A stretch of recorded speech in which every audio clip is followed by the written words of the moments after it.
Abduction.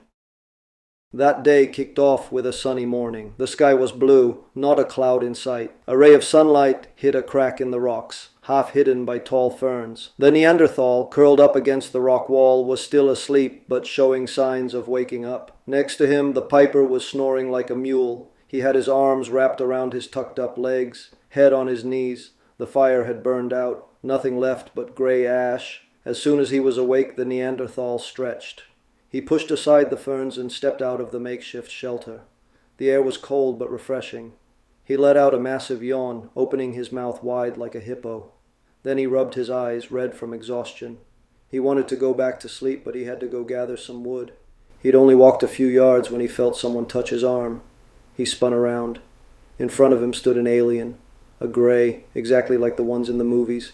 He waved high with his hand. Then he vanished into thin air. The Neanderthal, eyes popping out of his skull, looked around. His head snapped left and right. He thought he'd had a hallucination, but he was proven wrong immediately. The flash from the gray's reappearance was so intense it blinded him. Instinctively, he covered his eyes, but in the last second before his vision went, it seemed like the light was fading. That's when his brain exploded with a sudden sharp pain. He felt his body go limp. He stumbled forward, then his knees gave out. He collapsed at the gray's feet, like an empty sack. When he woke up, he was lying on a metal tube cot. A gray, stethoscope in its ears, was listening to his heart. "You little prick," the Neanderthal said in his ancient tongue. "Take it easy," the other grays said in unison.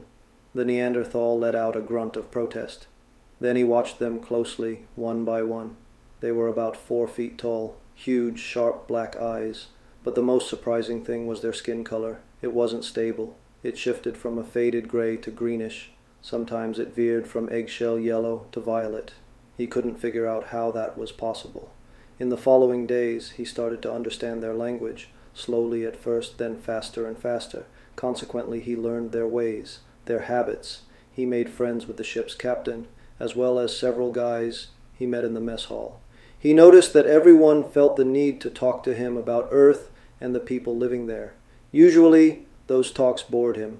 Sometimes, though, they brought back memories that were better off buried. So time passed, day after day, week after week, month after month, for 7 whole years. When he returned to Earth, for a while, he struggled to stand the smell of human skin.